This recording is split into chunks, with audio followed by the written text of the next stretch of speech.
What happens when a woman's body changes? And the world stops being kind? Her name was Evelyn Hart. When Evelyn got married, Port Harcourt did not sleep. Neighbors poured out onto the streets around Romuald, music echoing from cracked speakers, women tying wrappers tighter as they danced. Marriage was still a thing of honor there, still a thing people gathered to witness. Evelyn was beautiful then, tall, glowing, with a soft confidence that followed her like perfume. She married Michael Hart, a quiet man with kind eyes and strong hands, a man who listened more than he spoke. He worked long hours but came home with peace in his voice.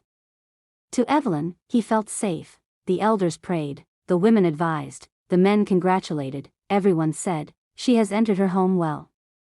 3 months after the wedding, Evelyn realized her body was no longer just hers. The pregnancy came softly at first, small nausea, gentle tiredness. Then it came like a storm. Her stomach grew faster than people expected. Her skin stretched painfully. Her feet swelled until her shoes became enemies. Sleep abandoned her completely. At night, her heart would pound as if something unseen was chasing her. After childbirth, something inside Evelyn broke quietly, not the loud kind of breaking that draws attention, the quiet kind that eats a woman from the inside. She loved her daughter, Naomi, with a love so deep it scared her. But fear followed that love closely. Fear that something bad would happen. Fear that she was failing.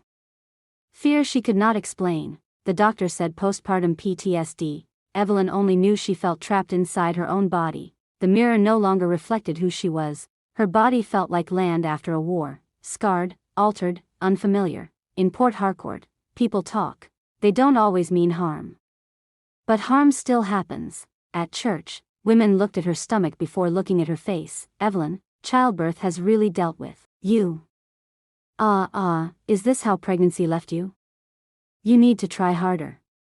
Your husband is still a man." Old classmates she hadn't seen in years met her on the road and asked questions that had no mercy. "Is marriage sweet like this? Are you okay? Are you sick?" What's wrong? Some laughed softly. I don't know, something doesn't Some feel shook their right. heads. Nobody asked how she was sleeping. Nobody asked how her heart was holding up. They only asked what her body had become. Each question stayed with her. Each laugh cut deep. There were nights Evelyn sat on the edge of her bed, holding Naomi, tears soaking her nightdress. She whispered prayers that felt unanswered. "God, did I do something wrong? Why does my body feel like a stranger?" Some nights she could not breathe properly. Some nights she shook until Michael woke up and held her. She felt ashamed of her fear. Ashamed of her tears.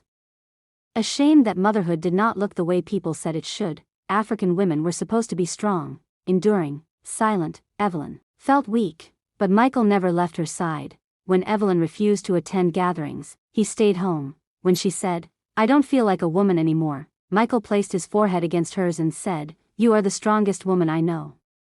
You carried our child. Your body did not fail, it fought." I'm here for you. He woke at night to feed Naomi. He learned her triggers. He shielded Evelyn from comments that crossed the line. When relatives said, "You need to tell your wife to take care of herself," Michael replied calmly, "She is healing. That is also taking care." In a world that pressures women to perform strength, Michael chose gentleness. Then there was Sarah Collins, Evelyn's friend from university. Sarah didn't come with advice. She came with presence. She sat on the floor and listened. She cried when Evelyn cried. She said things others were afraid to say. "You are not ugly. You are wounded.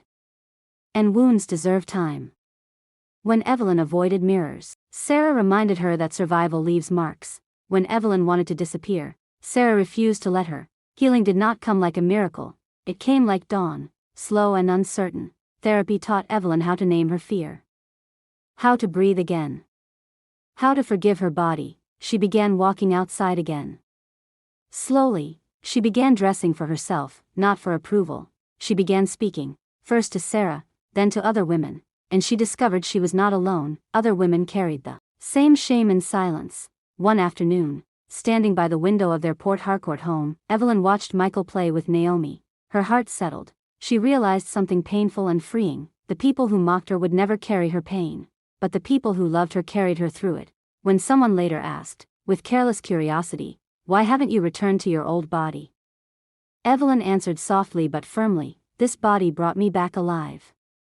I will not fight it. Her scars remained, her softness remained, so did her strength. Lesson: a woman's body is not public property. Motherhood is not a performance. Healing does not follow timelines. In Port Harcourt, where people talk, Evelyn Hart learned to listen only to love, and love kept her standing. Please like, share and subscribe for more interesting stories.